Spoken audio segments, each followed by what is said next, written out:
Disclaimer: the content presented in this show is intended for entertainment purposes only.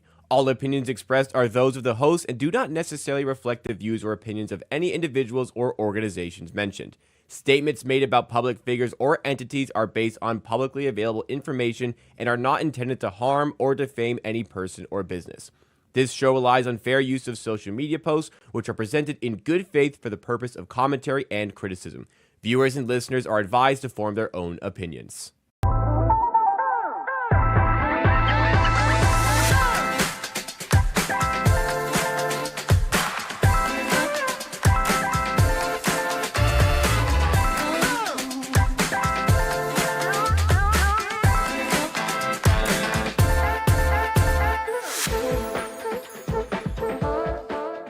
Welcome to Circle Back here on the Circles Off channel, and Happy New Year to everyone tuning in for our very first show of 2026. But we keep the ball rolling here. We have another great week of content to talk to you about from Gambling Twitter. That's what we do here on the show Circle Back as part of the Hammerbag Network and presented by Kalshi. And we'll talk about a dispute with a very popular recreational sportsbook, how pizza got involved in a very large, lucrative prediction that we saw, and some unique edges that we saw alongside that as well. We're all doing that here with your typical Monday crew. We've got myself, Jacob Gramegna, your host here on Circle Back. I am a creator and producer here at the Hammer Betting Network. Joining me, as normal, is the CEO of the Hammer Bet Network. That is Rob Pizzola, professional sports bettor. Then in the middle chair, we have basketball originator Kirk Evans joining the show, and back in his seat, the sophisticated square, Geoff Fienberg here. You missed a good one, Geoff, last week. You missed the reaction to the end of year show, the poker scandal, all that. Kind of wanted to open it up to start here with you, kind of anything you missed out on saying, anything you feel like you wanted to get in while the topic's still a little fresh. Not really. I mean, just as like I get why, it may have probably should have been, included, and people probably may have been looking forward to it being included, even though it may have been annoying for some. It was, it was a story that riled up. It lived a lot. It, flew close to our son, so I guess that was our mistake. I was unaware that all these people had become. It's our mistake, by the way. It was Jacob's mistake. It's not a mistake. Yeah. I got some support in the DMs for that. I wish there was as much of an uproar about like Taylor Mathis coin not That's being what I was saying. Like yeah. that's, I wish that, and I was unaware that in my time ignoring those planets that they had formed alliances. I know. So that was news to me, but yeah, I missed the show. It was a fun one, kind of. I don't know. I don't really have anything to add to the poker. Okay. Well said. I mean, there's nothing to. It was a story. Yeah, I should have been there for a couple minutes. Probably would have reacted to it and been like, wow, yeah, what a waste of time that was. It didn't involve me at all. I made a couple comments about it because I believe the integrity of the people that I know in that story. But obviously, like, I don't remember every single chapter, and like people I don't even know DMing other people I don't even know. And, so any of my comments weren't really referring to that, but, I don't know. You play stupid games, you win stupid prizes. I just felt for you because I know that you're not a man of the VIG guy. Oh, yeah. And it was the week where, he kind of got exposed for slow paying.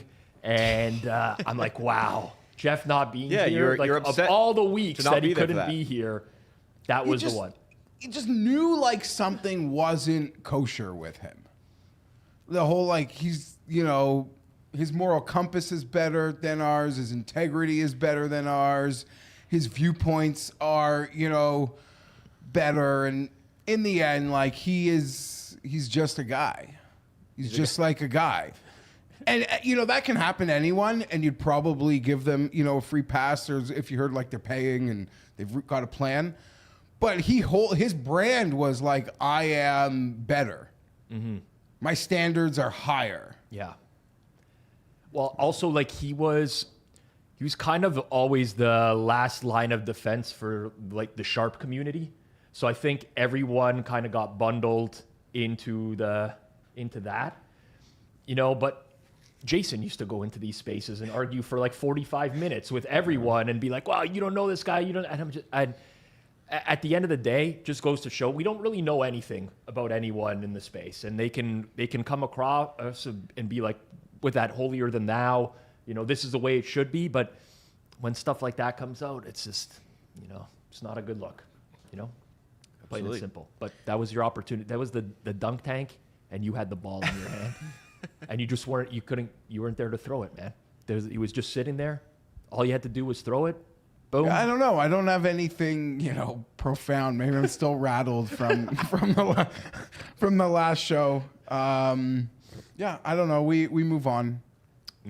We'll move on and get started with the show. Good way to kind of grease the hinges and get the show going, though. But as you see from the title, we're going to talk about some unique edges. Sometimes edges will be in quotation marks. But before we get to all of that fun content, we're going to start off with a DraftKings dispute that was brought up by Bitcoin Motorist on Twitter, saying, "Hey, DraftKings, I won King of the Court," which is one of their promotions, with Joel Embiid, but how am I supposed to use these $50 free bets when you limit me to below $10 for most of my bets? At AZ Gaming, is this allowed? I win a contest, but can't use the prize I won. CC, and tagged you, Rob Pizzola. Second tweet that followed up said, update on my dispute with DraftKings. So far, they have given me boilerplate responses, which do not address my main complaint. And these responses seem to reinforce my position that they do not understand what my actual argument is. And to summarize here, he's limited, so he cannot place the full $50 bonus bet wager. As you saw from the first screenshot here, has loads of $50 bonus bets to use. Cannot use them because he's not allowed to bet $50 or more dollars on anything.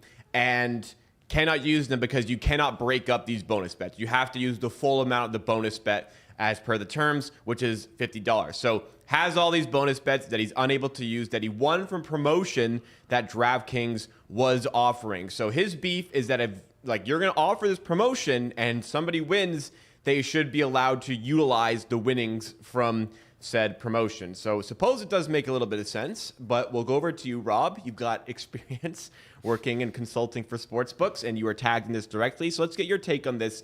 Is there merit to this dispute on the user side of things? Yeah, so first and foremost, obviously, I haven't seen the DraftKings responses to these necessarily. We've only got this through the lens of Bitcoin Motorist here. Obviously, though, seems like a clear issue. Now, there's two things at play. One, limits, right, with sportsbooks. I've talked about this before. Maybe me and Kirk are on the sportsbook simp side of things. I have no problem with limiting in the space. It's something that the regulators allow. And from a sportsbook perspective, a risk management perspective, it makes a lot of sense. If you think someone's going to win and you're allowed to limit them, you're going to do that. And I'm okay with that. For this particular instance here, right, there's a couple things at fault. One, this is a product issue. First and foremost, when you're issuing free bets like this, the stake is essentially zero on those free bets. So for you to say the stake is high, when you place that free bet, if it wins, you do not get the stake returned to you. So essentially, I think there's a product problem here where they say the stake amount is too high. But the larger issue, if you are going to run a contest, at the bare minimum, if there's prizing associated with that contest in the form of free bets, you have to allow the person to utilize that prizing, or else you're just running a fake contest at that point. That is the bare minimum, lowest bar standard. You're going to say you're going to earn these 10 free bets or whatever the case may be, then you have to allow them to place it. Regardless, you can't just fall back on, you're already limited already. So something has broken down here fundamentally. This isn't actually the first time I've seen it. I don't want to just go in on DraftKings. Other sportsbooks have done this before. It's more regular than it appears. I'm glad he filed the complaint with Arizona Gaming. I hope it goes somewhere. I don't hold out a lot of hope with these gaming commissions nowadays, but it's honestly a joke. If you're going to run a contest, that's your prizing, and your prizing is free bets within the sportsbook, then you have to grant those free bets at the amount that you gave away. You can't just say, well, no, you're limited to whatever the amount here is, $4.44. That is an absolute joke. Yeah, I totally agree. It feels like false advertising because you can just say we're giving away $1 million in free bonus bets, but if you can't bet them, then you're essentially winning nothing. So sure, if you want to have some stake limits, but they should be able to have these stake limits like for anyone in the contest in terms of like maybe you can't bet 50 to win $1 million. Yeah. But you should obviously be able to bet that 50 on a plus 225. So yeah, like this is one of those things that if in a normal, well-regulated space, the commission would be like, this is obviously ridiculous. You have to let them bet the $50. Will that happen? Probably not. But I agree with Rob that I've seen something similar to this as well. And it's just not reasonable. I'm very interested in how this will turn out. I'd like the follow-up to this at the end. Bitcoin motorist.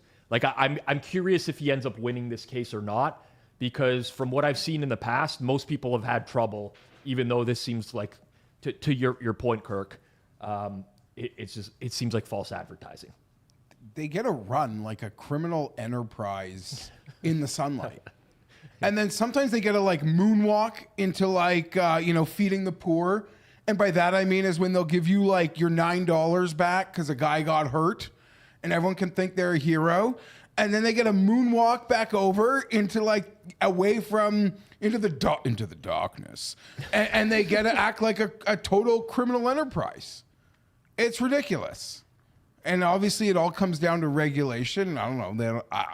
Can't expect this will work out well. I don't have a clue what Arizona gaming. Yeah. I hope.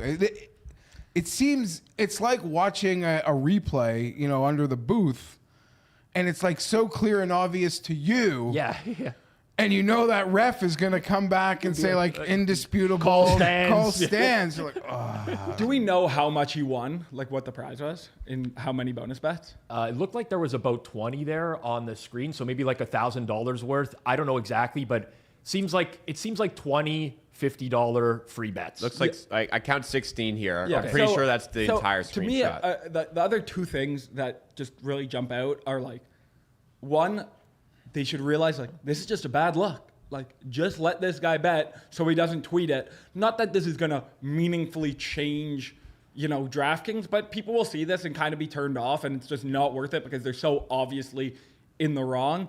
And two, another thing it really comes down to that I think we've talked about on the show before is that the customer service people are, one, I think, very low paid at these sports books and have absolutely no power. So, if you gave a normal person some ability to rectify situations, they would look at the situation and say, yeah, obviously he shouldn't be able to bet $4 on a $50 free bet. You're good to go. They could fix it. But they don't have that ability at these sports books, and that is a major problem that should, again, commissions should say you have to fix in some regard, because this is so small scale that someone shouldn't have to go to Arizona gaming to get fixed.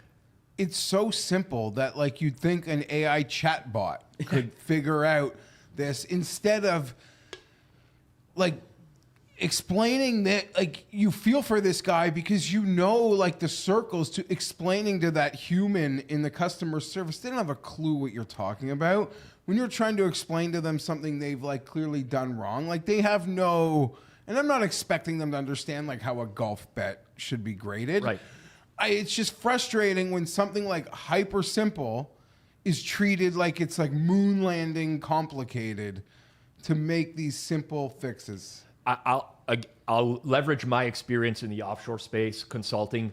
Often, all these different departments of sportsbooks often operate in silos where there's not a lot of communication amongst one another. It's the same reason I consistently get, fucking emails from Betway saying like, here's your bonus and whatever, and I'm limited to $1. Like I'm getting emails trying to reactivate me at a sports book where I literally can't bet. Why am I ever going to be reactivated? Well, marketing is very clearly not talking to trading. Trading's not talking to customer service or operations. They all work independently of one another, and there's supposed to be some sort of middle point. Think about like a tire, right? Where you have your sure. It's kind of like spokes off the side. Something's supposed to connect those. Usually it would be commercial within some sports books, maybe something else. But it seems like for a lot of these operations, it just massively falls apart where you just don't have those groups communicating with one another. I would argue though that they have the roadblocks set up intentionally because they feel like the last time I was here, we had the discussion about the guy that got all the bets in, and he had his like friends making bets. Yeah. Right. Like they'd rather make you jump through 12 hoops to even solve something small than to like leave any opportunity, even though they'll still get caught with their pants down, for people to pull off. People as smart, not saying you guys, but people as smart as you who spend their whole day trying to find something. See, like, I'll disagree on that. And this is only from my experience, right? Like, as a commercial manager before, for me, or commercial director, I would hate something like this happening, because now I have this going to be escalated with customer service. We're going to have our legal team potentially involved with Arizona Game. Like, it creates so much more headaches than somebody simply just granting this guy. You could probably have went back to him and be like, listen, you're restricted. You know, we'll offer you $4 $50 free bets. He probably would have said, okay, or something along those lines. I don't think it's intentional. I think to Kirk's point, like, customer service for sportsbooks, it's a big cost in the amount that they spend, but a lot of it's outsourced to other countries that don't know how to deal with it. Like, I know it feels that way, Geoff. It really, because it's so broken. I don't think it's done intentionally. Like, I don't think the customer service agent right now is being like, oh, fuck, I'm going to have to make this guy. No, I know they're not, but like the lack of communication, just like leaving roadblocks everywhere, they feel protects them more than having a few incidents like this get out, where people are tripping over themselves and customer service can't like efficiently solve an easy problem. So can I add some context to the discussion? So from the chat here, Mark Horn says these promotions always have a caveat that winners must be eligible to place bets with DraftKings. So that's part of their out, and could maybe save them in some legal discussions. I mean, this guy's eligible to place bets. No, like he's not eligible to place. Exactly. Being restricted doesn't make you not eligible. Right. So maybe that's for like location. Like yes, like agreed. That. That's like you can't place it from out of state or out of country, or if you've been banned for fraud or whatever. Then is there fraud going on between the regulatory boards and the sports books? No, I just think that the regulatory board is, for a lot of these states, or like Ontario. But it wouldn't be hard. Like, why couldn't? No, they're just they're not incentivized to help the player. Yeah, because they're being incentivized by the book, which is hence potentially fraudulent. I don't know if it's fraud. I know what you're getting at. I'm not saying that Nick Shirley's got to knock on their doors. I don't mean it like that. I just mean, like, they're paid off. People who decide on these things are probably greased by these books. Just in tax revenue alone, they are. So, yeah. Like when you think about who are they going to care about? The sports books that are generating tons of tax revenue in their particular state, or the guy who's looking to make a $50 free bet? From that perspective, I think that I don't know how these conversations go down, but I would imagine that people are willing to look the other way when it comes to a lot of this stuff. But at the end of the day, if you can't let someone bet $50, then don't offer $50 free bets. It can't get any simpler than that. If you can't let someone bet $50, don't offer. So John Vreskin in chat said just that. He says if someone isn't eligible for the prize, then DK shouldn't offer them the promo. Plenty of DK promos are already targeted. And I don't know what it's like on DraftKings, but I do know, like, of other sportsbooks, when you get limited, the promotions are just completely not available to you anymore. Promos like that. So guys, prizing is in any giveaway. There are rules. If you run a contest, there are rules in every single state of how you can run that contest. If I run a contest and I say, we're giving away a bet stamp hoodie, and someone wins, and then I email them a hoodie from another brand, they didn't get what was promised to them in that contest. There's repercussions for that in the space. The contest awarded 50, whatever it was, King of the Court bonus bets as $50. If he can't use them, he is not getting fulfilled his prizing from the contest. It's simple as that. I don't care what his limits are. You give him the $50 bet. Too fucking bad. That's where I stand on it. I mean, that's the way the world works. any other industry, that's the way the world works. You don't just get to renege and be like, oh, you're no longer eligible. There's not, I mean, listen, maybe there is something in the terms and conditions that I don't know about. If there is, that's shady shit as well. Probably is, though. Like, Yeah. you're responsible for knowing if you're eligible to, like, be able to obtain the prizes. Yep. That could be there. I mean, not worded like I said it, but With the amount of money that these guys spend on their legal teams, it could certainly be in there. But I was going to move on, but to that point, Bitcoin Motorist says he can't obtain information on what he's limited on. So if he's provided that information up front of how much he's allowed to wager, he would know he can't enter the promotion. That could be a good way of firing back on that. He doesn't know. He doesn't know because he hasn't been informed. What's stopping them from, even on an unlimited account, awarding the bonus prizing to someone and then limiting them? Yeah, for sure. What, you know what I'm saying? you perform so well in the contest for which you're getting prizes. Well, I think King of the Court is just you pick like the highest score of the day and you get a share of the prize money if that player is the highest score of the day. So that's why he mentioned Joel Embiid. But he does say he doesn't know he can't participate with the promotion winnings because he doesn't know why or how much he's limited on and in what markets. So the onus can't really be on him in that case. It just seems so simple and obvious that this guy should be able to bet the $50 free bets. Yes. The fact that this happens in the space with these massive companies, like it should never ever get to this point. It should never get to that point. Agreed. We'll move on to the next topic here, kind of get into what the title of the show is all about. Before we do, if you're enjoying the show so far, please make sure you've hit the like button. If you're on YouTube, you can hit the like button. You can subscribe to the channel. Listening in audio form, you can rate and review 5 stars. If you're watching or listening on Twitter, you can also share over there. Help bring some new people to Circles Off and specifically to the Circle Back show. Next topic, though. An extremely unique betting edge that maybe we'll speculate onto the validity of the claim, but it came from @SweetCheeksReal, who says, how I made $80,000 in a single night using prediction markets. Basically, ever since the U.S. brought their largest aircraft carrier, I knew a strike was 100% going to happen. This is in Venezuela, but I did not know when. So I built a vibe-coded bot to track the Domino's pizza orders around the Pentagon because it is known heavy pizza ordering at weird hours equals Pentagon people working overtime. The moment the pizza indicator bot spotted unusual activity, I was alerted on my phone and immediately purchased as many, quote, will the U.S. strike Venezuela shares.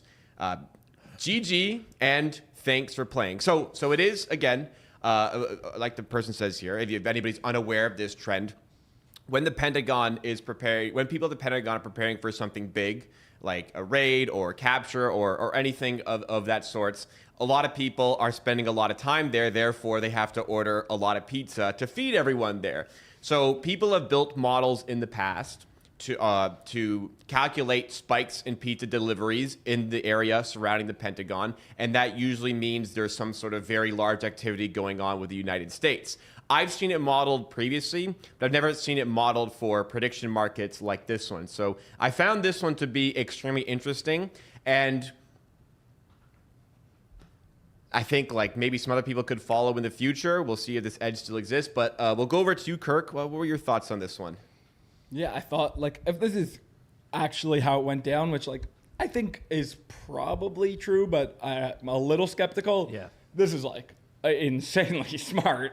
I don't know exactly. It's, like, great that, and I'm sure we'll get into this, of, like, this is something you can bet on, but to think about it in this way, to realize that they had moved the largest aircraft carrier, to then realize, okay, what's a way that I can take advantage of this, to think that, like, Domino, because in my head, like, the thing that kind of, it makes me think that, is it real, is that, like, well, like, it's only one, what happens if they wanted to order sushi, but, like, it is 3 a.m., so it makes sense. There's a history of pizza being ordered before significant military events. Assuming this is real, this is just, like, really, really, really sharp and good for this guy. So there is a long, like, standing Twitter account, Pentagon Pizza Report.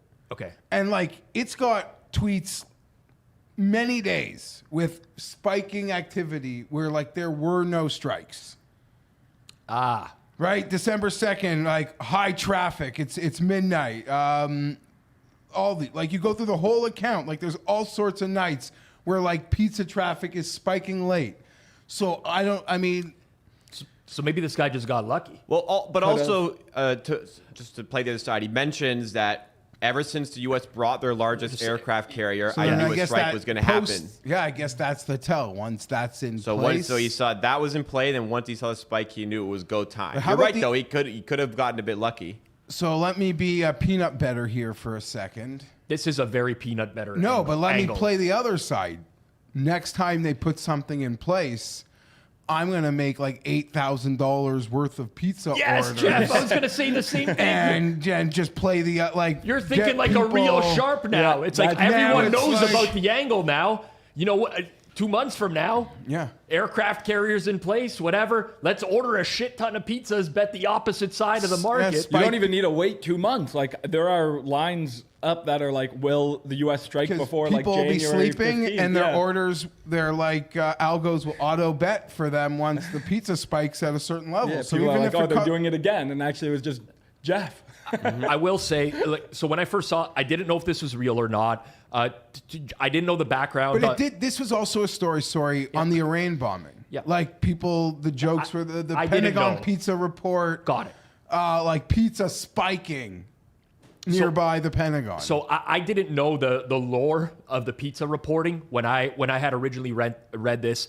Whether this is inventive or not, this has always been the appeal to me of predicting or sports betting. It's the idea of like having this theory in your head, seeing something before it happens, and being kind of just navigating your way through that. It's a lot of the way that I approach the NFL with injury news and just like listening to the way coaches talk and stuff like that. Now going out and building a bot on pizza orders, that's next level stuff. But I this really taps into the way that like I would feel like $1 million. Like the money wouldn't even matter to me. The ego would be so through the roof from being able to execute and pull something off like that. I think the best, Mr. Peanut Better is very good at this stuff on exchanges in terms of the way that he thinks about markets that might be information markets where he doesn't actually have information, but is still able to profit off those just by the way that he thinks outside the box. I would like to see his P&Ls on all like the fake pizzas, on all that- the pizza yeah, spikes that he obviously took buy orders on. But Jeff, maybe that didn't go through. They didn't bring in their largest aircraft carrier on the other pizza. But there was Yeah, a, but how long has that carrier I been agree. there? I do think that How long has that I carrier would been like there? to see his. I don't know. Because like What? Christmas Eve, there's pizza spiking on the report. So I'm just saying it's got to be deeper than that.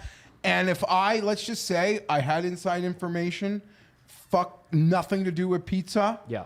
And I knew about Pentagon pizza lore, but I literally just had a fucking source in the Pentagon. Yeah. You know what I would tweet about? How I got my information? Pizza. Yeah, good point. I'd frame Good it as point. a pizza buy when, like, really, no. I actually got it from, like, the fourth command's assistant. I see what you're getting at. He's And I would maybe use- covering the tracks. Yeah, like, I'd make people think this is a pizza thing when really, like, no, the coach's son sent it to me. I'll be honest, I do that all the time. Like anytime I have any sort of information that I want to make myself look smart about in public eye, I never say that it's real information. I always make up some sort of, why would you? What is the incentive to be like, I was delivered this information from So why one of the even generals? Why even tweet about this at all? Really? Clout. Just I for guess. clout, Ego. just for clout, and then like, do you know like the pizza lore is already sort of bubbled from the Yeah. Iran nuclear strike, and just I'm thinking just outside the box. I just fail to believe seeing other pizza spikes that there must be losses.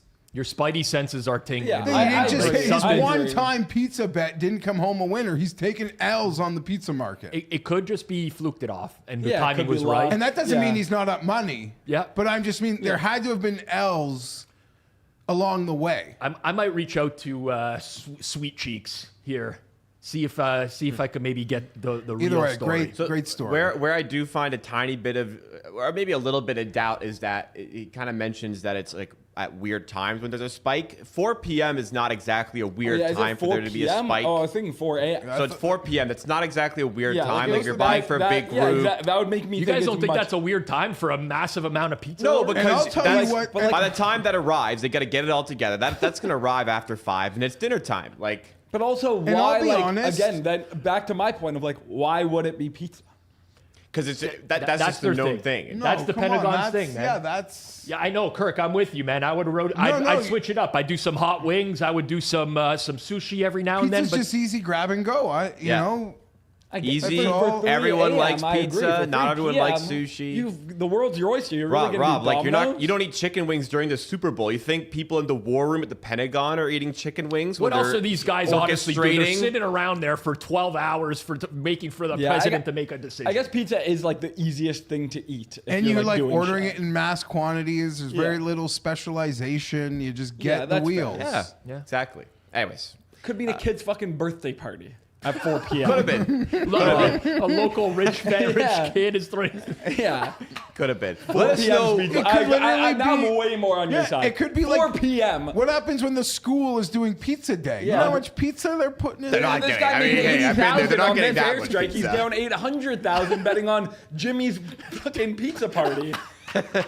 And the other tell is like sure Domino's, but like there's also There's so many pizza like joints. but it's also like people like the not hyper chain ones like Freddy's Beach Bar Like, getting do we pizza really? spikes. Trump, and- yes, I would see like Domino's, but like Pete Hegseth doesn't seem like a Domino's guy to me. Like I feel like they would want like more artisanal pizza. But what if they like what it? You know, I don't But there's always want to other order ones. pizza from the same spot. Like if you're the Pentagon and you're constantly ordering pizzas for events, you know, at some point I'd be like, guys, like, can we do something other than Domino's? This is totally because I was thinking Domino's makes a lot of sense if it's 4 a.m. Nowhere's really open. Yeah. It's easy.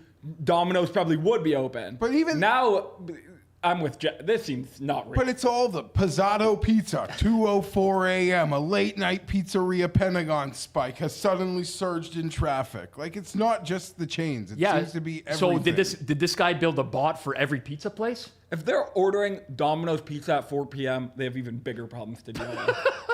Domino's, I 4 think- p.m. Domino's is egregious. I'll be honest. I got no clue what's going on because none of the pictures like on the thing they're all. I shouldn't say they're all. Most of them are in like the middle of the night. But you've been investigating, and you can confirm, Jeff, that the Pentagon orders different pizzas. Yeah, it's all sorts all of different. places. It's not always it may not always be the Pentagon though. It's true. It could be anyone. Like, Yeah, like you're Kirk right. said, it could be Around. Jimmy's birthday. It could Yeah. be Right. 100 kids, and they're at some gymnastics Yeah. place, and they're going to get some pizzas afterwards, Yeah. you know? But I don't think it can't be the 4 p.m. spike that makes him. The 3 a.m. spike would make the Yeah. buy order, not Yeah. a 4 p.m. spike. It's true. They're making not a carrying buy out this order. mission. And, we need some investigative It journalism. was over the holidays. You have no idea. Someone could be throwing a.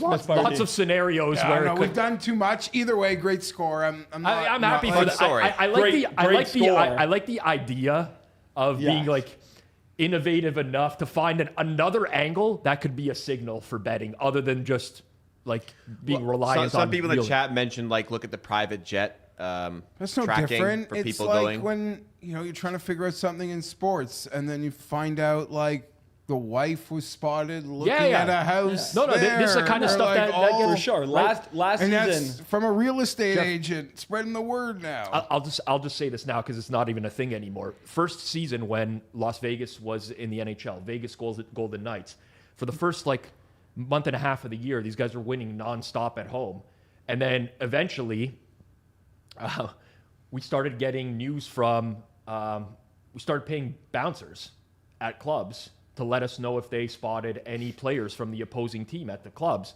And they did very, very regularly. And we're like, okay, this is just the signal that our number doesn't even matter in this game. We have like a 10% edge on the other side against Vegas. Like, why are we going to bet this? The entire team is out the night before the game. You know, like you try to find angles or try to find stuff that's not priced in. for sure.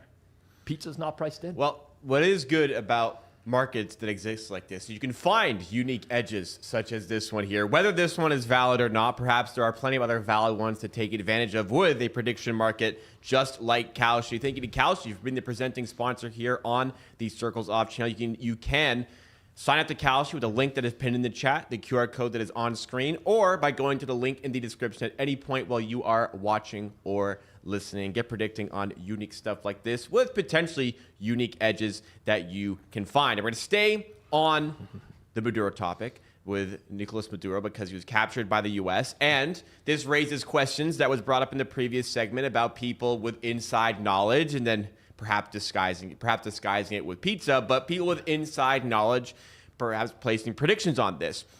Joe Pompliano says a newly created Polymarket account invested over $30,000 yesterday in Maduro's exit. The U.S. then took Maduro into custody overnight, and the trader profited $400,000 in less than 24 hours. Insider trading is not only allowed in prediction markets, it is encouraged. Let's go over to you, Geoff, first of all, on this one. Do you feel like there is an issue that is present with these sorts of things? I mean, like, of course there's an issue. And I feel like in some ways, like, part of me goes back and forth thinking some of these markets are abhorrent. But I have no problem. How do I put this? Well, like, someone is getting inside information and making a ton of money. I guess congratulations to them because they're allowed to do it. And anyone betting on this stuff without inside information, like betting on this stuff for shits and giggles, like you deserve to lose every cent you're putting in to someone who knows exactly what's coming. Yeah, I think that like this stuff is allowed. Like Kalshi is CFTC regulated in the States. Like the reason that the CEOs of businesses, or maybe not even the CEOs, like, you know, the assistant's second cousin, don't buy up massive stocks when they hear inside information isn't because they don't know it. It's because it gets prosecuted and you can go to fucking jail for that. So like they need to set some precedent that you cannot do this. Like it's not like this is allowed. This is very much not allowed. So when this stuff happens, they need to start taking it seriously. To be fair, I don't know where this trader was from. I imagine it probably wasn't Poly US. It was probably like worldwide, and Polymarket, I think, is the easiest place to do this because it's crypto based.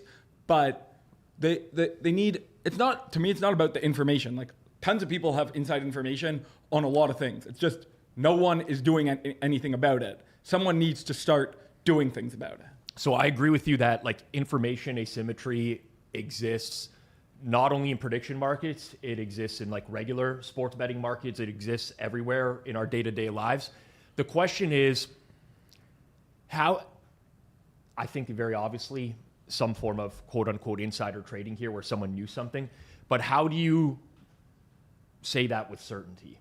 Like how did this guy not just build a pizza bot? But okay, if a new, I honestly have no fucking clue how this works. You know what I'm saying? I get you can say that, and we can like weave in a circle answering that question. No, but it's also like my ear, like my sense, like it's all just popping If on January 3rd, Yeah. someone bought like $10 million of Apple stock, and then on January 4th, it came out that they had the new revolutionary iPhone that had teleportation. Yeah. I imagine some like governing board would be like, that's a sketchy trade. Let's look into it. I don't think it's like, oh, they see this and then they're like, oh, they need to go to jail right now. But it's so obviously sketchy that everyone sees it and thinks, oh, they probably had insider trading. Someone should be looking into it. So here's what I'll say. I don't disagree with your point, but where do you draw the line? So here's an example, right? Let's use NFL Week 18, this past weekend, as an example. On Saturday, Houston Texans, Jaden Higgins receiving overs are getting bombed. Flying. Every account that I see, PPH is betting Jaden Higgins overs. Market is moving. Sunday morning, Nico Collins is inactive for the Houston Texans. For me personally, as a bettor, I like having those opportunities. Totally. I want that to continue. I view this as just an extension of I totally there's disagree. information like I completely disagree. I think how is it any different? How is somebody not knowing? How about somebody knowing that a player is not going to play in an talking NFL about game? fucking football. Okay, so you just draw the line because this is a real world event versus for football. Well, also like, I mean, there's national security. That, I want to talk about implications. that. I'd love to talk about that. Also, FanDuel and DraftKings I think your are governed comparison differently than is like disingenuous. To me, it's more. This is much closer to like securities. Jaden Higgins over receiving as a prop is not a security.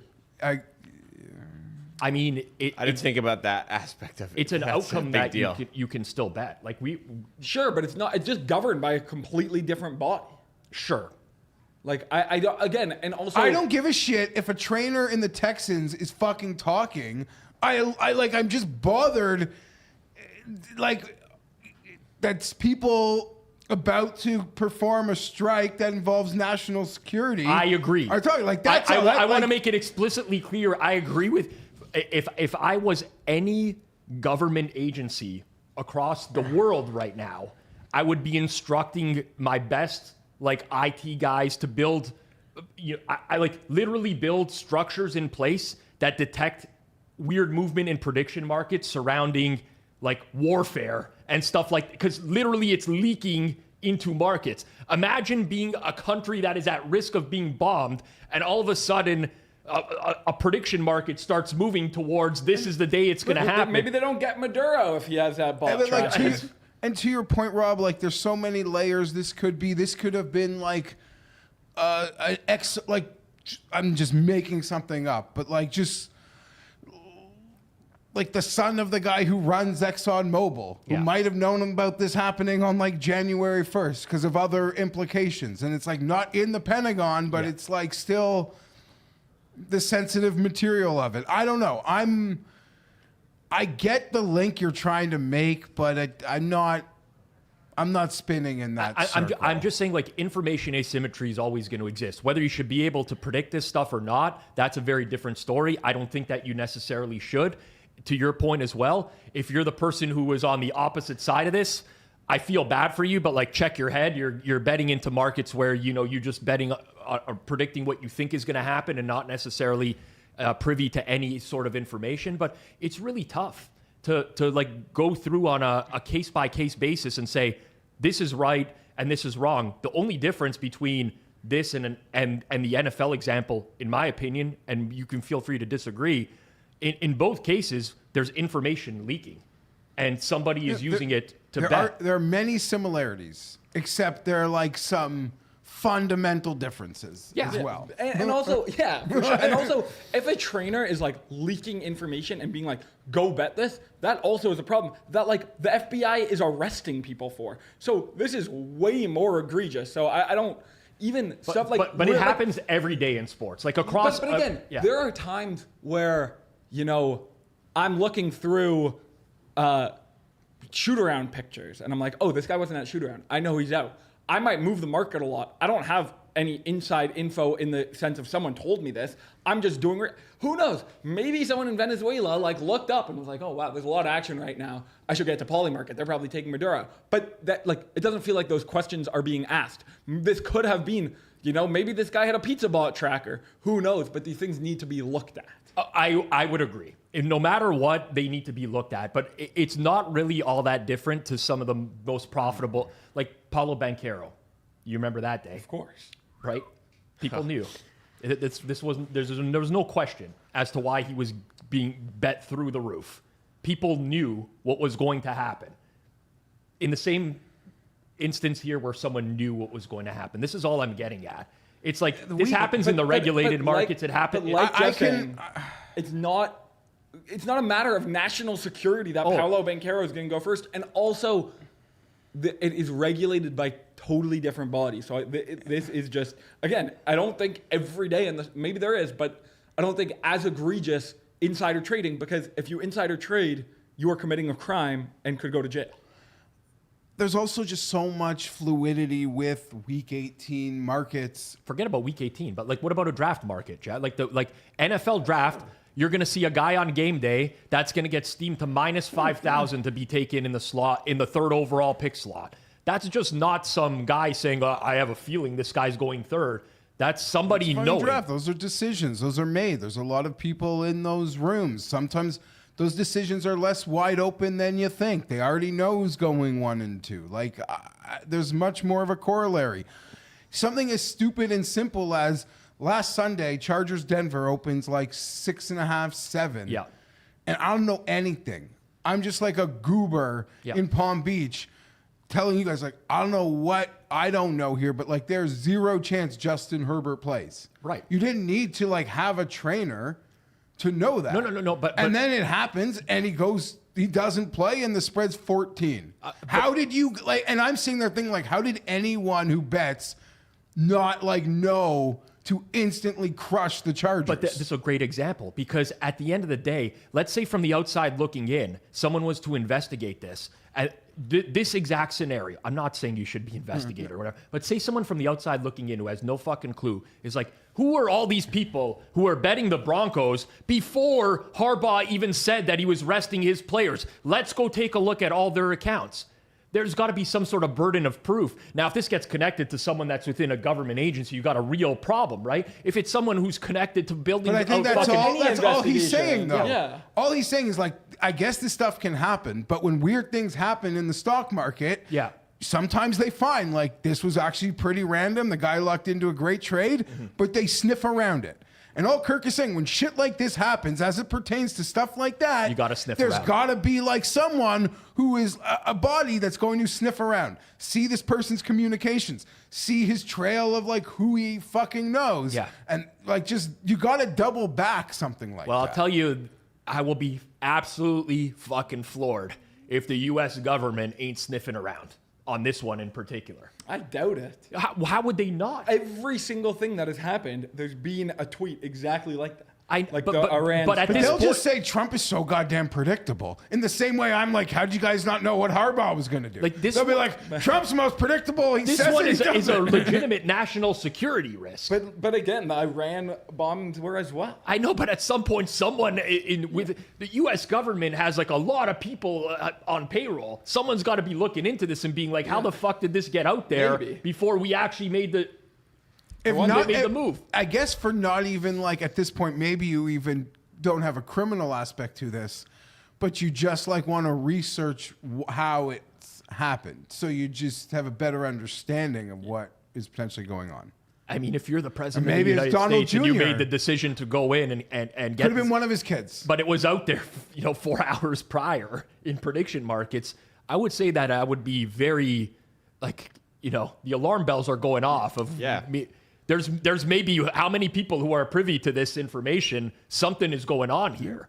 An NFL head coach would be pissed if something like got public 100%. and he said, I don't want public till game day. They would investigate their building. Bingo, right? So I think that investigation, I think, is very likely happening behind the scenes. Very likely. Time to move on with the show in just a moment. Let's hear what's going on around the Hammerbed Network today for Monday, January 5th. Rob, over to you. Yeah, so after today, there's no watch-along tonight because of, obviously, football season, regular season is done. Watch-alongs for next week will be Saturday night, Sunday night, Monday night over on Forward Progress. Myself and G-Stack George are leading those, but still hit the books today, 5 p.m. Eastern time. We obviously got the Fiesta Bowl and the Peach Bowl coming up this week. Very surprising. Final four. Not a lot of people would have predicted this at the beginning of the year, especially Miami, Florida, Ole Miss meeting up in one of the semifinals. So tune in, hit the books. Powers and Kanish coming off of their live watch along, where Kanish went to bed early. We asked him to do one watch along, literally one. All I asked this guy is one watch along. He says he's got to take his dog outside to take a leak. Just disappears for like the last hour of the entire watch along. Goes, but you know what? He's alive. You'll see him 5 p.m. Eastern time. Over on Hit the Books today, man. What did he do? He just went to bed. He took the dog out and he came back in and he said, I'm exhausted. I'm going to bed. He laid down. Did he for say the whole goodbye? He said he's taking the dog out and no one ever heard from him again that night. Did he disconnect? People were messaging him to make sure he was okay. Yeah, Anything was his happened. camera still on screen? He left the street yard. He knew what he was doing. This was premeditated. Yeah. This guy, man. Jacob, next time this guy ever gives you shit about taking an earned vacation day or a holiday. Booked in advance, cleared by my boss. One watch along, and the guy left early. I got to tell you, this might be one of the only watch alongs in history. Did he even address it with you? He messaged me the next morning. He's like, dude, I don't know how you do that every week. I have no idea how you do that. He's like, I was exhausted. He's like, it's just so draining. He was on for 3 hours. Powers in the second half had bet Georgia in that game and was watching his bet lose. It was maybe some of the best content we've ever had on the Brad Powers sweats college football games like he's a 20-year-old kid. It is crazy. He lives and dies on every single. It's like watching Geoff watch the Chargers, basically. At that point, amazing. I still can't believe Kanish did that. That's one of the crazy. And I can certainly believe Kanish did that. I also, when you said that, I assumed you meant like it was they had a stream for all those games, so it was like a 9-hour stream. No, it was just the one game. He brought his microphone down to his basement, was laying down on the couch in a, it couldn't have been more comfortable. It's not like he was doing this at his desk or in a chair like anyone else. Austin Mock was on. As soon as other people joined, I think he's like, you know what? I think at this point I can duck out. Maybe these guys won't notice. Everyone noticed. It's like, where is Kanish? What happened? People are texting him. You okay? Everything good? No responses. Next morning is just like, yeah, I just went to bed. Good stuff. Uncle K. Hammer's finest. If you want to check out any of the other channels we have as part of the Hammerbet Network, you can go to the links in the description at any time, but you are watching or listening in audio form, podcasts, or on YouTube. We're going to keep it moving with the show. We're heading back to some unique edges. Maybe this one, not so unique, and you could argue maybe not so much of an edge. On the Ross Tucker podcast, Steve Fezzik got on and said, he talked about an edge on betting on the NFL. He says, right now, right as lines are, opening up, write down what the lines are, close that book up, open it right before the games start, and find the biggest line movements and just bet the other side. He says, open that sheet back up. This is a quote. Open that sheet back up and look at what the biggest line moves are for the week and fade them. Go the other way.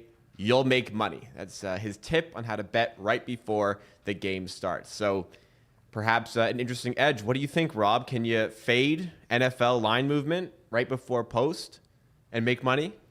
I love how he said that his good friend Hitman would disagree.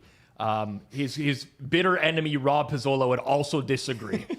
First of all, thank you, Fezzik, for calling out a piece of content we did at the Hammer this week with Flupp and G-Stack George, which he retweeted. He said is like the greatest piece of content. More people need to watch it. I do appreciate you getting that out there. He loves George. You know what? George is George's source of income remains unknown, but he's still a very extremely likable person overall. That's an inside joke, but maybe nobody knows it, but it's still funny. Yeah, I think maybe very few people will actually get that, but it was referenced in the past. Within regards to this particular one, right? I love. This happens in our it's not just Fez. There's a lot of people who are always like, oh, why is this moving now? I'm going to go and bet the other side. And you're absolutely free to bet however you want. That's the beauty of betting. You're allowed to put your money down whatever you want. For all the people who are always claiming that they're fading this late steam and they're making so much money, the liquidity is so large right before game time.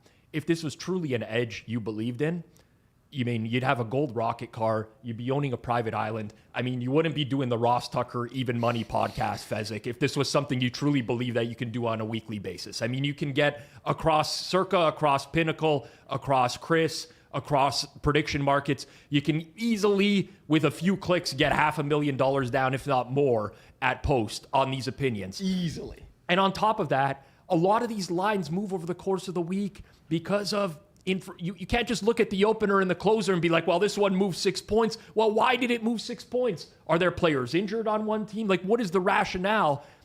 And again, it just goes against everything that we know about the market, which the hypothesis here is that the market is like more efficient before close, which, if you just take a large sample, is obviously not true. There's a lot of selective memory that goes around in sports betting. I know in NFL this year, it feels like a lot of the late steam has lost, and I think it has. We're probably talking sample of 40 games, which is pretty meaningless in the long run. If you think about the way that the market actually works, all these late bets that are getting pumped in are not coming from fucking bozos that are moving the line. They're coming from the end bosses, like the people who can bet the amount of money that they can because of the success that they've had betting the sport. And if they lose the edge over time, the sportsbook's going to stop moving off of that action eventually anyways, and that edge that you have fading at post is going to be lost. So I obviously disagree with this. I actually can't even believe it was said, if I'm being completely honest. I don't need to get personal. There's really nothing more I have to say other than that. I don't think that this is a viable strategy. Yeah, I don't have much here. Again, like, people thought Fezzik was reasonably intelligent 12 months ago. Like, this is just crazy that he says things like this. I mean, in fairness, you did say the NFL market wasn't efficient yesterday. Yeah. Because the Jets were a 12-point underdog. And then they closed 13.5 and lost by 50. What a tweet. I was taking Fezzik's advice. Yeah, it's true. The lines move. I mean, think about all the line move. I mean, this happened before this weekend. If you actually put this into practice from this week, you got absolutely murdered. Yeah. Destroyed. Because obviously all these lines moved a ton because people were resting players. Like, this, it doesn't make any sense, man. Like, just take 2 seconds and think about it. It doesn't make any sense. So I'll put you both on the spot. If like 2025 didn't, go Fezzik's way, who would you say in 2025, like, your internet arrow was up on the most? Who went up on? Like, who did you, like, in 2025, maybe someone you weren't really in on? Like, whose stock rose the most for you in 2025? I have a name. I just want to confirm that I know. I'm putting you on the spot because, like... so Michael Fiddle. I follow that guy. Does basketball, right? Like, legit, just really sharp. Didn't know about him. He's like a bit of like, he gives away plays early. I don't exactly love that, but I think he's becoming more serious, and he's just actually really good. So arrow up for him. Okay, so this is just stock up, and it could be in any direction. I'll say for me, stock up to Kyle Kerms, the sauce, who me and Johnny once did a video on this channel, which was a reaction video to a piece of content that he did, where he talked about like some martingale strategy and whatever. At the time, I felt very good in the moment doing that video. I actually talk to Kyle pretty regularly about it now. I think that his like sports knowledge has really, really moved up and to the right at this point. And yeah, that would be one for me. I'm trying to think of other people for sure. I don't know. Do you have one? Because you kind of put me on the spot. I kind of put you on. I would say like my best new internet friend from the year was probably Isaac. Isaac Rose Berman? I didn't know him before 2025. Yeah. And like a couple years ago, I would have given that honor to Eager, and now we're like, good pen pals. Yeah, Isaac, my first experience with Isaac was gambling with him on the Circa casino floor, where I think he's actually now banned. I could be wrong on that, but... And I believe he is. I remember him What saying did he that do? at Bet Bash. I don't remember. I remember that he was filming something for a documentary at Circa, and he had mentioned that he can't bet on the casino floor there. I don't know the reasons why. I don't want to get into it. I'm sorry. Maybe I divulged too much already. My bad. But I love that guy. Like he is just a generally like a blast to be around. If you've ever been around him. I played a private poker game with him and some guys last year at Bet Bash. It was so fun. He's really intelligent when it comes to stuff in the space. I don't know. Stock up for me to Shipper as well. I hate to say it. I used to hate Shipper. Couldn't stand him. I don't do any work with him on the side, but just through communications, it kind of gets back to me of like, think he's really, I probably dismissed him because he was a points bet trader. And I looked down on that for a while, but I've complimented a few of his tweets lately. Yeah. I like how he thinks about things, and yeah, it's a good question. I'd like to think about. I mean, this I'll more. come back next week because Yeah. we got a loaded show today with my top 5 Twitter whack packers of 25. Okay.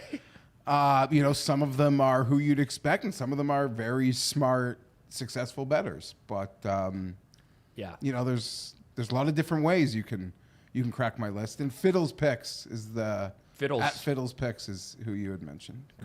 Just to give that Addy. Yeah. I know this feels like a good time to move on, but one thing I also wanted to point out before we move on from this topic here on Fezzik is just like the ambiguity with the way he's like describing this. So he's saying just pick the biggest line movements of the week and bet against them. How many? Like, should I do 5? Like the 5 biggest? Should I do the 3 biggest? What if there's a week where the 3 biggest are very insignificant line movements? It's just a very blanket statement that you're able to victory lap at any point, saying, well, you could have bet against this, but really provides nothing of substance to anybody watching or listening. You know, when I think of Fezzik's service, his tout service, and I get all the plays indirectly, whether I want to or not, they're all getting forwarded to me as they come in by multiple people. So Carrier pigeons. Yeah, they Like are deliver you Fezzik news, even if you're not looking for it. One of the things about this show, if I talk about someone in a negative light, I'm now going to know everything about their life every time because people DM me, they forward stuff to me. I know everything. Simon, I haven't watched or listened to the favorites in forever, but I know Simon Hunter's now moved to Bermuda to avoid the sports betting tax. You know, he doesn't want to pay taxes because the big beautiful bill or whatever. He's in Bermuda now. You know, we'll see how that. I know this stuff because I see it. Man. Fezzik's service is basically a top-down betting service. All right, with the exception of some late plays. Aren't you gonna be nicer in 26? I'm not. I'm just. Sorry. It's not to be mean. It's just just to talk about the comment he made, right? So he essentially a lot of the plays that he's sending out. I don't know what percentage are where he's finding a couple sports books that are priced differently than the rest of the market, and he's sending them out. So obviously he believes in the efficiency of the market. And Other understand than at post for NFL. Right, but I guess it just doesn't Maybe apply. he's In the most efficient, biggest market like in that, the those world. are the plays that, and I'm not saying it's exclusively that. context is king, but maybe he's just talking about in the context of if you have to bet NFL at or around post, this is how I would. If do you it. have to bet NFL at or around post, you've done stuff wrong. Is the real answer for 99.9% of people. You shouldn't bet. Is the point. You shouldn't be advertising. Oh, just learned that blindly with the fade. Jets Just yesterday. blindly fade all the line moves. But like, if you saw my group chat right now, you know, just example, someone's like, I like the Chargers Sunday night, and he jokes, here's the problem. I think I'm going to lose my bets in the games before that one, so I won't be able to bet it. Yeah. That's how, like, I know in this bubble, That's how that's normies like, think. that's like kind of how normies think. I'm just, right? I know it's not right, and I know your stomach, you throw up a little, like, hearing that. He's but- not supposed to be a normie, Jeff. Okay, fine. But he's talking. A lot of people who sub to a service probably are normies. You know, Jeff, here's another thing. I'll just go further. I don't mean to. I'm not. But the comment is so far out of left field. Okay, fair. Agreed. Fezzik finished. There's things out there. Fezzik finished T9 circa millions this year. It's impressive. Pretty good. It's impressive. I get the picks they're public, the circa ones, but people they want to let me know, well, Fezzik, Scott, or whatever. Down the stretch for like the last 4 or 5 weeks of the season, his highest entry, which I think was Fezzik 3, which finished T9, he's playing all the stale lines.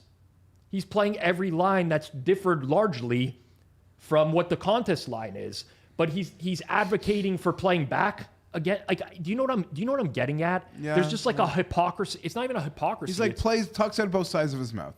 yeah, Sure. is kind of what I don't know that he believes that. I didn't listen to the show. I don't know if that clip is taken out of context. I have no friggin' clue. I would just suggest not doing that. I would suggest not just jamming money at post into a, whatever, 200,000 plus market at individual sports books because the line moved a lot. Yeah. It's still a 50-50 proposition at that time on both sides. I don't want to like stay on this, but it does. It seems like his new go-to thing is like knowing who's getting the ball first. No, that's the only edge, Jeff. That's the final edge that's left. What do you think all these first quarter, third quarter Why'd I do plays that? are It's my fault. on the bet? Why you listen to all the content he does anymore? There's no more sides and totals. It's like first quarter. He is now lost so much publicly that he's resorted to giving away the final edge that's remaining. You know how many people behind the scenes have messaged me? They're like, why is this guy publicly talking about this? It's one of the few bona fide edges that still exists. I didn't mean of for who's that going to take the ball first in the NFL, who's going to defer. I can't help myself, but I didn't mean for that to happen. You goated me, man. You fucking goated me, Geoff. I won't forget this. All right, now it is time to move on with the show. If you're enjoying so far, please take a second. It just takes you a second to hit the like button, especially if you're watching on YouTube. You can leave something in the comment section down below, because that's where we're going to be moving now to the comments from the previous week's show. Obviously, the very fiery one that we did last week. We'd like to feature comments on every show that we do here on Circle Back, and maybe yours will be featured next week. But getting into the first one here from M. Denzi saying, Rob going full Festivus airing of grievances for the end of the year. Rob, you really went in on some people in that one. Listen, at the end of the day, there's nothing pre-planned about that. I just spoke my mind and came to a boiling point. I'm definitely someone who gets emotional for sure. And I was just really frustrated at what went down last week. Also, to Jeff's point off the top of the show, you know, there's a collective, a gang of people together right now that literally spent half the year talking shit about each other behind their backs to me for the entirety of the year. And now they're just, you know, now it's everyone's just good friends. And I just wanted to call out that hypocrisy. It's absurd. I'm not into sharing, you know, DMs and stuff like that. I don't really want to have to do that kind of stuff. But yeah, I definitely reached a boiling point. Happened at the end of the year. And I don't know, it's important to be yourself when you're doing content and speak your mind, I think. So I did. And next comment comes from Selva Forever 616 says Jason bragging about not watching his phone during the holidays while checking his phone for the entire show as he filled in to replace Geoff. Is he may not. I don't know if he's here. Literally. You just mean There's a mic I was set up going to over there defend you. if you want. I imagine There's no mic set set up. You can take mine. Are you just like standing outside listening Yes. to us the whole time? Is that mic not working, Jacob? There's no mic there. We only have 4. There's a mic. Oh, there is? It's not plugged in, I don't think. Actually, it is. Yeah. Bring him up. Bring him up for 2 minutes. No more than 2 minutes, because then we're gonna get some. He's not on complaints. camera because he's not. Yeah, there's no camera. We'll just hear his voice. We'll hear your voice. Do you want to defend me? Because I've actually never heard. You said it during the show. You said that you were watching the chat. That's exactly it. I was watching the chat. The chat was going crazy as it's going today. I can't read that screen. Yeah, I can't see as well. I always am looking and squinting. Yeah, But it's a tough look. You basically said these guys have no friends because they're on their phone during the holidays, and then you spent the entirety of the show on your phone. It is tough. You have to admit that it's a tough look. That doesn't count. What do you mean it does? It's topical. It's the whole point of the show is that we also I like that. we get Just the something chat in you don't there. like, you just can say doesn't count. It doesn't count. It doesn't exist when it Void applies. culture. Void culture. You got me. No, that's bullshit. You did say it during the show. I did say it during but the it's show. a funny call out. You absolutely said that though. Like these people have no friends. I said both those things. I Yeah. said Oh, yeah, the you people said- have no yeah. friends. yeah. But you said that you were on your phone because you were looking at the chat. You're like, Yes. the holidays, I enjoy the holidays without my phone, with my friends and my family, and then all Not to throw someone under the bus. Jeff is always on his phone on I the use show. my phone. I make a few notes here and there for some topics that I like to go to every now and then. It's part of the thing. But you were like on your phone the whole show. Yes, yeah. And I was looking at the comments, and I feel like that's okay. And I also was doing background research on something, like one of the tweets. The guy who, Here we go. which guy? The guy who he tweeted us about rivalry. Yeah. I was looking. Rivalry reading no longer has any affiliation with Pinnacle. I did look into that after Wow. the show Okay. as well. Anyways, Jeff, They any comment? used to. no, looking good. What were you- Thanks for stopping by. Yeah. Yep. Thank you, Jason. There he goes. I swear he just stands outside Like, this door, literally waiting for his name. Waiting for his name. Here's the name. He runs over. I heard like a What a yelp fascinating when person. I heard like him scream from out there when you guys brought him up, or Jacob read the comment. My desk is right outside the studio, and I wouldn't be. I never really look, but I wouldn't be surprised if he sits at my desk during the show, just to hear. No, I literally think he's ear to door. Last comment comes from Bill's Mafia.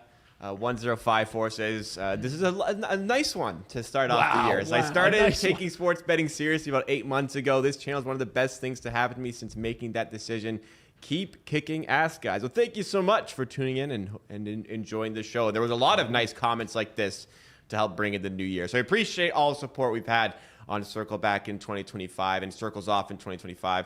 Let's make 2026 a big year as well. Let's shift into the content side of things on that note and look at Book It with Trent of Book It, of course. Trent Adia saying, New Year, Mortal Megas. He went 0-4 on his college football picks. 0-4, unbelievable, he said in a tweet.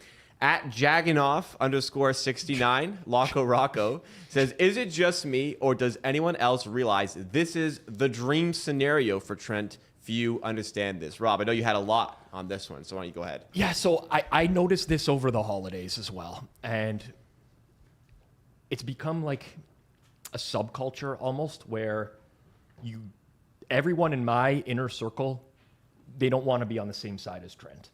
As soon as Trent is on something, they post the link in the WhatsApp and the Telegram, and they're like, oh no, we're fucked. Kirk, you'll know this about sports betting, right? If you're a bad bettor and you're betting point spreads, the expectation over a really long period of time is you're still going to hit around 50%. You're coin flipping. Basically, you flip enough coins over a long period of time because that's essentially what every point spread is.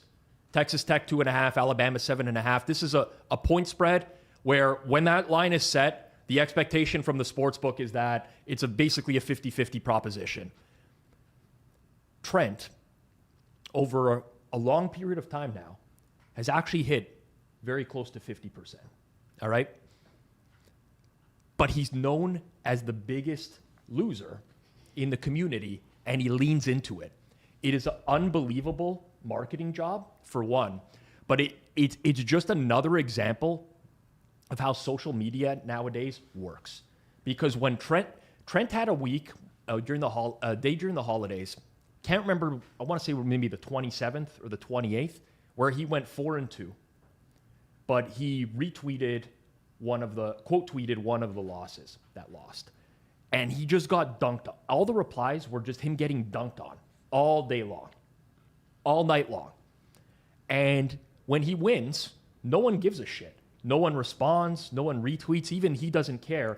So everything you see from Trent, including myself, for years, I've been conditioned to think that this guy is the absolute biggest mega loser on the planet, when in reality it's not. And now there's all these accounts that are popping up. There's like a Fade It with Trent account that picked up 7,000 followers in like 2 weeks that is just fading Trent in the new year and tracking the bets. And I want to say, I don't have anything against Trent. I've actually always liked him as a content creator. I fucking love those 30-second videos of like, what's Timmy getting for Christmas and like smashing it's like Lions -3. I really love that and enjoy that type of content. But in the long run, I gotta warn people, it's becoming like this culture just to fade people online. It's not gonna work for you. It's really not. There's really no one out there that over an extremely large sample is gonna lose at a rate where it's profitable enough for you to fade them. But leaning into this, Geoff, our forward progress chat, every time Trent puts a pick out that TA is on, TA posts it in the chat. Like, we're screwed. Here we go. It's like, this needs to be studied. It really does. Because he's actually just like he's just no different than a regular guy that's betting, but he leans into the losses a little bit more. And he's become the fade god. It's fascinating to me. This entire thing. I don't really have anything to add. I know how the internet works well enough to know like what his shtick was from go. Yeah. I like you. Those videos never bothered me. I don't know.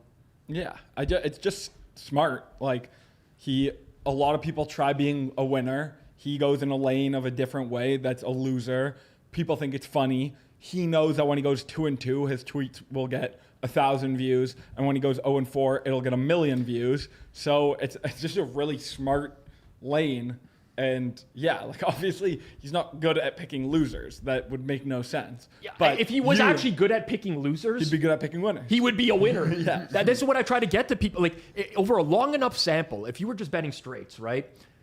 And that's the key here, right? Is betting straights. Because if you're just constantly parlaying, then you're introducing like another element teasing, same thing. But straights, you're essentially coin flipping. If you were good enough that over thousands of games, you're losing 60%, well, I mean, you're a complete moron at that point to not bet the odds. But nobody does that. He's essentially just like digital Big Cat.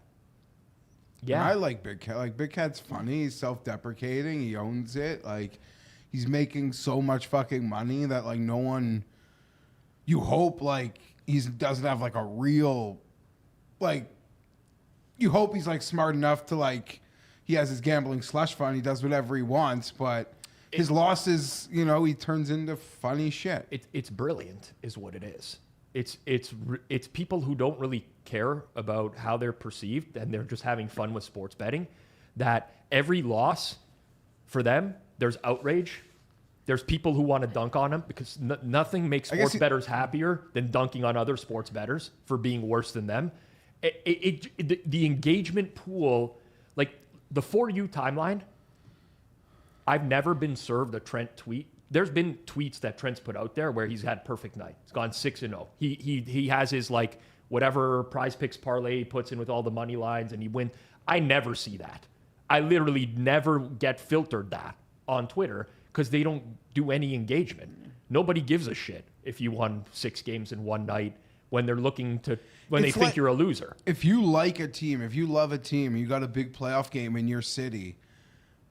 Trent is essentially like the Marshmallow Man from Ghostbusters, like coming to your town to like fucking destroy you guys. I said he's like digital Big Cat. I don't mean like Big Cat's obviously way more liked, where like people aren't like actively rooting against him, and his wins are like are put on a pedestal. But it's almost like the same playbook minus a podcast. Yeah. Agreed. And I don't even think people don't like Trent. I think people.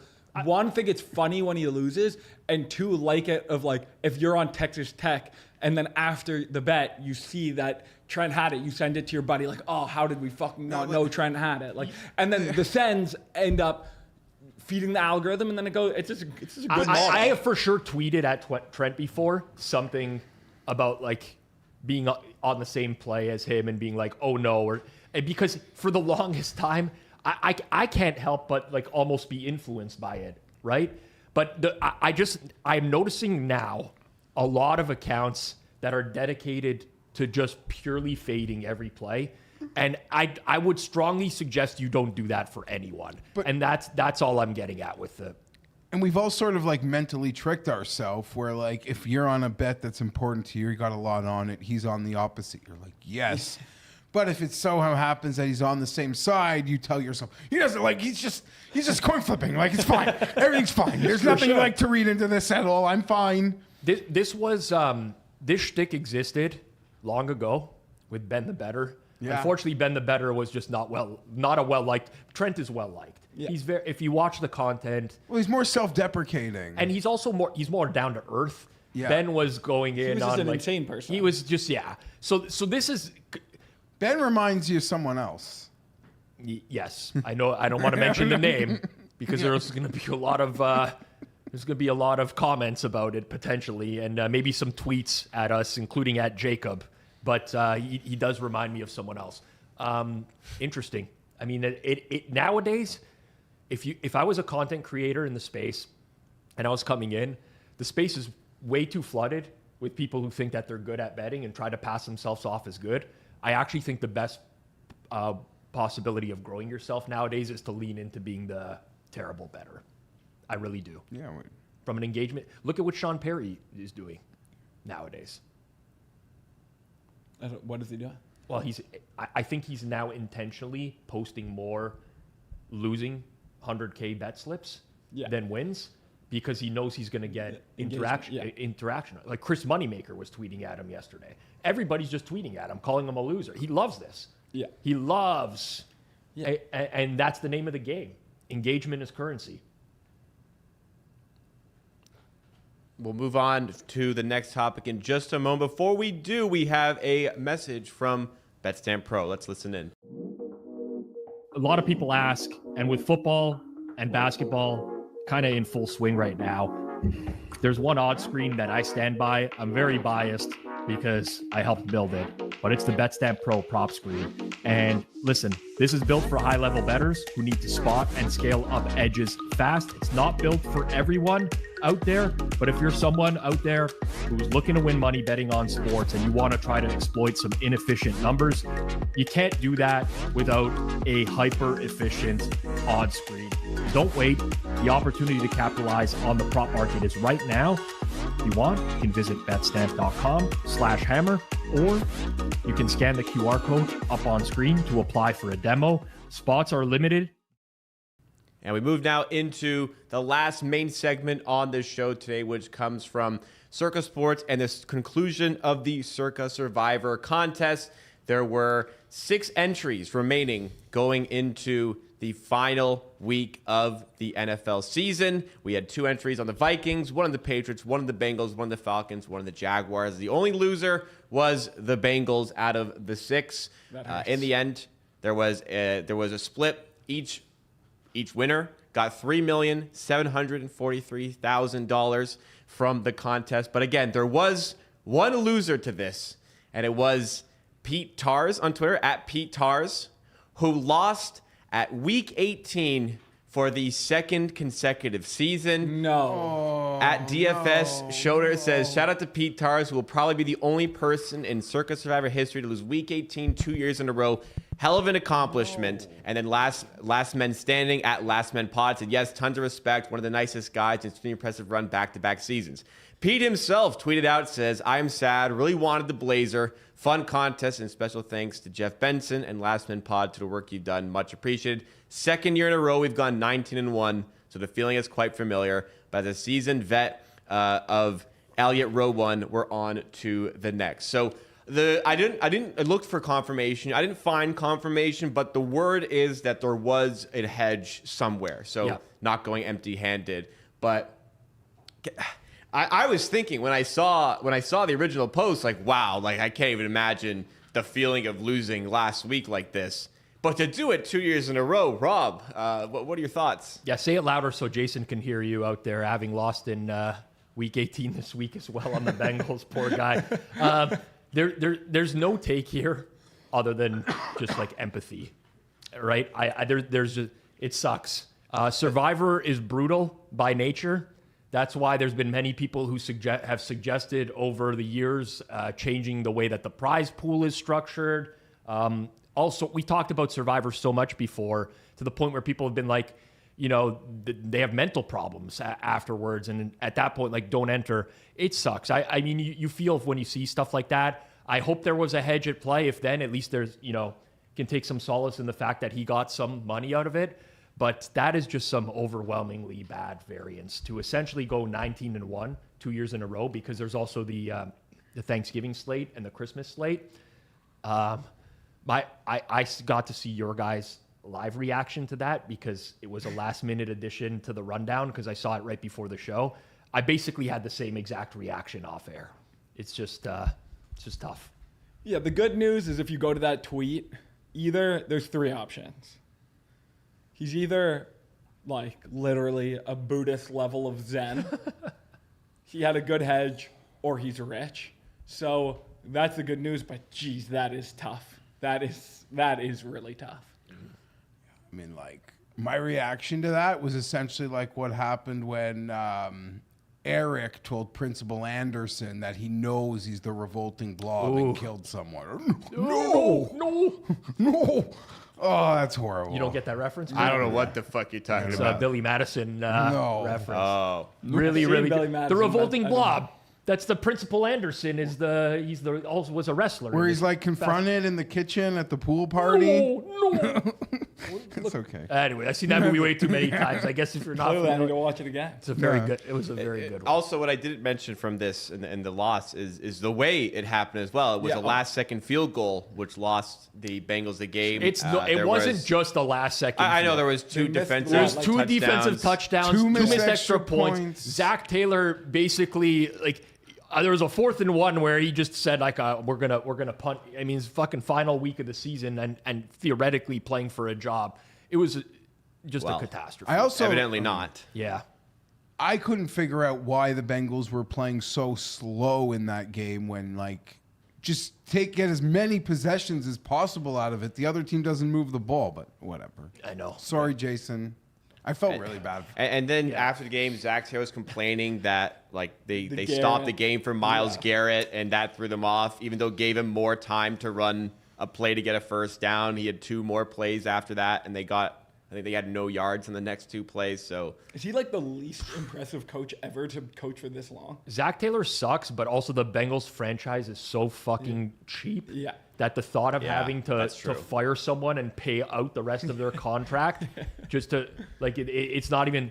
It's so embarrassing to have a cheap NFL franchise these days. Like, think about what even a Cincinnati NFL franchise would sell for and how much money people would pump into that. I think we talked about it on Circle Back where Boomer Esiason was being honored by the Bengals and he had to pay for his own flight and hotel. It was their whole like Super Bowl team. What a fucking joke of a franchise, man.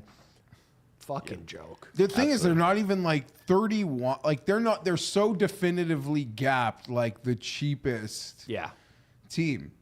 Yeah. Because even like people used to put like the Chargers in their tier, and like Chargers like paid a coach real money. Yeah. They built like a state of the art complex, like the nicest facility in the league. They didn't like complain about money needing to be put in escrow to pay a quarterback. Yeah. The Bengals are on like a tier to themselves. an honor and a distinction for the Cincinnati Bengals. We're gonna Not move the into type of honor you want. We're going to move into the chopping block, the stuff that didn't require one of the main segments. We wanted to touch on a little bit in this show before we wrap it up. We're going to start off with this one from the Philly Godfather, one of Rob's earliest enemies, I guess we'll say, in this space. He put out Panthers over 42 in their game, and Jordan Jones responded and says, "Game started before you posted it." So he quote tweeted and said, "Who gives a shit? Bet it live." We talked about, hey, just get a better number live and all that, but is it irresponsible, Rob, to put out something like that? I mean, I think so. He obviously knows better. Like, first of all, who gives a shit? I don't know if I don't have the context to know if the game was like Panthers over 42. There was never really early on in the game didn't feel like an over, right? Panthers Bucks. I don't think so.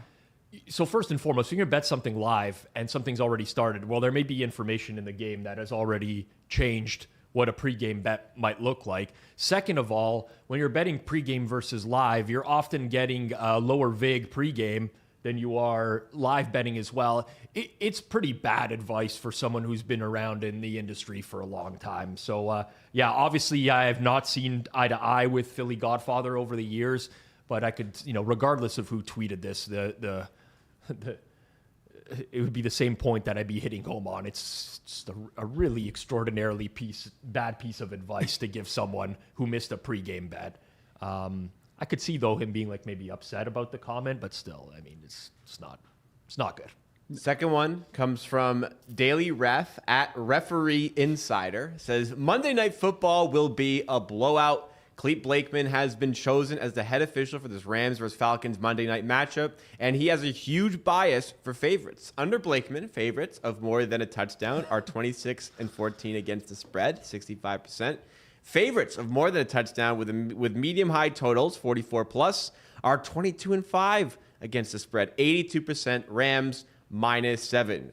Kirk, do you think this referee analysis will help you win money? Another unique edge on the show today. No, definitely not. Well, to me, why would the medium and high total matter if it's a reffing edge? How would that have any impact? He just obviously was clicking around to find which parameters made it. It's just, if you're looking for correlation, you will find it. That you can always find in small sample sizes really random trends with many Z's at the end, because it's just small sample. You will find these things if you look for them. And then Falcons won outright. Yeah. Whether or not they won outright, I don't like to even. Well, it's just ironic. It is. This is just. It's the nut low. There's some trends where I could be like, you know what? This could logically make some sense. Maybe I wouldn't just point to a trend, but maybe there's something here that could be something you'd put into a model. I'm not going to say referees don't matter. I think when you're modeling a sport, at least when, I was serious into baseball, you definitely would have to model, if you knew who the home plate ump was going to be, that would affect your total in the game based off the way they call balls and strikes and stuff like that. I'd never blindly just tail a random referee trend. And this is, again, I would call it low-hanging fruit nowadays to get engagement on Twitter. You see Warden Sharp lean into the ref trends a lot because fucking people slurp it up. Yeah. They think everything is fixed and everything is rigged, and they want to buy into the league being rigged, and they want to find angles that they can bet that are, and unfortunately, will not be the first or last trend, trend. If this tweet was, he was 26-14 reffing the Rams, like, at least you could see a logical sequence of like, oh, okay, maybe he's biased for the Rams. Or why would a ref be biased to a favorite who just was more than a touchdown? Favorites. Yeah, like what even is the implication as to why a ref would lean that way? So yeah, it's just why would he be biased towards a favorite of more than a touchdown with a 44 plus total? You think they're going into the game beforehand and like, guys, Vegas has this total at 45, and we got a favorite of more than a touchdown. We're gonna have to make sure that this favorite, call Blakeman. What does he call? Yeah, call Clete Blakeman. It's time. Man. So, to Rob's point, on the surface, this means nothing. But had Daily Ref, taken a shower, gelled his hair, had just a magical mustache, and made a video telling me this information, I definitely would have loved, been all in. Yeah. But without those factors, without the mustache, it is a great mustache. Yeah. I mean, the amount of people who are mesmerized, that mustache is so goddamn powerful. The amount of legitimate people with serious credentials in the league and in the media sphere that are just lost in that mustache is very confusing to me. Mm-hmm. What if Daily Ref had found these 40 games of favorites of more than a touchdown that Clete Blakeman had reffed, and he gelled his hair back, he wrote them all down in a notebook, and he showed them on screen, and then he said that women can't ref football games on top of that. You think that he would have garnered a lot of engagement from that? Probably a lot, but less than he thought he'd get. Yeah. That was a rough one this week for that. Yeah, it didn't make this show, but you snuck it in. The decline for GRP in the last 3 months has just been. Listen, he left the year hot. I will say, the content was trending so not for me, that I'm not saying that content was for me, but holy shit, I couldn't believe he went there. For those that don't know, and we'll move on to the next topic, but just for context, so people don't know what I'm talking about. GRP did have a video this week where he talked about 2 of the remaining Circa Survivor entrants being women, and saying that there's no way that those are women. They're just signing up for a man. And then he proceeded to say that all women can't drive because his sister's not a good driver, which was also very... He made it, it's unequivocally impossible yeah, exactly. for a woman to play Survivor. They won't know the rules. It's what rules, George? You just got to pick a team, man. I have one of my buddies in my group chat. His son ended up at the won tied, but ended up in a tie for a big local Survivor pool. Rob, he won $11,000. Kid is 12 years old. Was it the Italian mob run your pool? It might have, yeah. Well, I think it was one of them. I'm a 2-time winner of that. Okay. I'm going to put that in my bio, maybe on Twitter one day. But I'm just saying, he didn't know anything. I know. Just pick a fucking team. Look at the spreads in the game. Well, this team's a big favorite. I mean, you could have easily variance your way to a... It's very simple. Yeah. It's actually the most easy structure of any pool in history. George thinks it is impossible that a woman could know more football than him. Physically impossible that a woman could know more football. And I'm not talking about the people whom are entertainment cappers that he he has a problem with. I think the Who real still probably know more football than him. Sure, I'm not. That's fair. But the real irony in like the futures portfolio just getting completely nuked this year. The attempting at going tout that went very poorly where he started. I mean, at this point, the guy's got no leg to stand. It's time to ride off into the sunset, maybe for a year. Take a little bit of time off, regroup, come back. The juice has been squeezed. And I got it out of him. I want the $300 he paid for like the 6-month P.O. box rental to be on that notebook. Agreed. It should be part of it. Because that's That's a business expense. It is a business expense. Got to be there. The notebook should be on there too, whatever it cost him, and the pen. That big notebook probably wasn't that cheap. he got there with the Sean Perry. Vikings over like a lot of people did though yesterday. Wow, Hitman had so many shit futures that cashed down the stretch here in like the most. Only Hitman would get the Green Bay having to rest everyone in the final game of the season. I think he hit Bengals under 6.5 yesterday as well. Guy is a true legend of the futures game. But yeah, GRP did get that one home. Final piece on the chopping block today comes from, surprisingly, Chris Moneymaker, pro poker player, and Sean Perry, fake pro poker player, I think, or I don't know what he does now. Anyways, Chris Moneymaker says, someone let me know what this is so I can bet. He was giving them all away free till 4 days in, and he can't win. This is about Sean Perry tweeting, I bet 100K on this game, Ravens versus Steelers. Comment win to tail this play with me for free. So I did a little bit of investigating this one. Chris Moneymaker does enjoy the fade of Sean Perry plays and the fade of Book It Trent plays. Somebody mentioned it in the replies. He says, I always bet against Book It Trent. So as we explained earlier, it's not a viable strategy towards winning. So pro poker player, very good at that. Maybe not so good at sports betting, but he's just like us. He likes to just fade Trent and Perry. You like that one, Rob? It's very hard for me to dislike Chris Moneymaker in any way because in a weird sense, he completely changed my life. Like him winning the World Series of Poker that year against Sammy Farha, that completely sent my life in a different direction.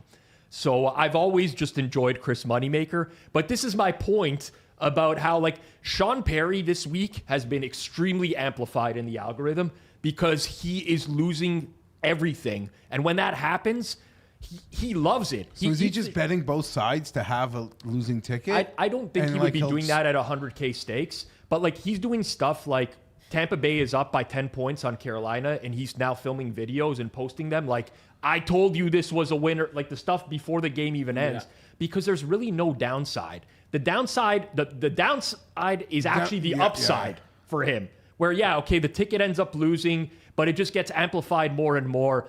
I don't know where Sean Perry gets his money from. I don't really care. I just know from behind the scenes people that I've dealt with that. And if you're in the Twitter like payback program, when you tweet at the person you hate, you're only helping them make money. If you have a following, you are then only exposing that person to your following for more people to piggyback you yelling at the person. I'm guilty of it too. We all are. We all get rage baited. I can't help you can't. it. We all do. This guy, his ultimate rage bait right now is anything about the NFL being rigged. You cannot resist any NFL is rigged stuff. So this is honest to God truth. You're right, but it's also calculated. I'm actually leaning in to the rigged stuff now because it's actually so popular on social that I get tons of engagement on those. And people yell at you like you're an idiot. And I don't see it. You don't see it because I don't. The way that my mentions work, I don't see your mention unless you follow me on Twitter. So all the people who are yelling at me of you're an idiot, look at these, I don't see that shit. It's just people that are agreeing with me. So it kind of works out. So I'm really leaning into it, and I will lean into it more. I'm probably going to do a YouTube video right now, at some point this month, about how people are really stupid for thinking the amount of kickers that have been accused of being psyops in the last month. The magnets in the kicking balls and the goalposts is the one that gets me the most. Have you noticed that way more balls are hitting the goalposts this year, and they now have a new kicking ball that they bring into play just Even though for kicking's kicks. been way more successful this year. I mean, there's obviously, though, these kicking balls that they're bringing in from the sideline where you can kick 67. They have magnets in them, and the goalposts also have magnets. So now you're seeing all these balls hit the upright. This is how all these kicks are missing. I want to have one Sean Perry comment. I think I have him blocked, so I haven't seen a Sean Perry tweet in like 10 months. But when he came on the scene, he was, I'm banned from every sports book. That's why now 100K ticket. 100K BetMGM. He got his like restart with the not doing the split for last year's Circa. That's what then. Even 2 years ago now. Oh, maybe. Yeah. I don't remember what it was. I mean, listen, yeah, behind the scenes, even Moneymaker had a tweet. I think I saw it yesterday. It wasn't this one. It was him actually replying to Sean Perry saying like, I know a bunch of people that you owe money to. Yeah. Like, just shut up. I think it may have been in this yeah, set of replies. thread? they were going back and forth. And that's the thing with everything. When I would argue with Sean Perry in Spaces in the summer, it was the exact same thing. It's like, and people they don't want to say anything publicly because they know someone else that, allegedly he owes. You don't want to blow it up because then Sean's going to be like, that guy was a snitch. And now you're not getting your Now our fucking payment plan is cut off. Yeah. and whatever. I just, it's very obvious that I just don't want to associate with this guy. I don't think anyone you should not tell people that they suck at betting. You should not laugh at them when they lose. Most of these guys or girls are seeking engagement at any means necessary. It's a sad state of affairs. Best to just ignore it and move on. And obviously, I've been guilty of interacting in the past. Sometimes it's not that easy, but maybe just take a second to realize that every single time you respond to a Sean Perry loss, you're actually just amplifying him in the algorithm. And maybe just take a second to hit a like button here on Circles Off and help pump us up in the algorithm here on YouTube. You can also subscribe to the channel to keep up to date with all of the content that we have here on Circles Off. But go to the link in the description to see everything we have involved with the Hammer Betting Network. You're listening in audio form, maybe give us a 5-star review, rate and reviews. And if you're listening on Twitter, watching on Twitter, you can share, you can like, you can support our content. Let's make 2026 a great year here at the Hammer Betting Network. But we will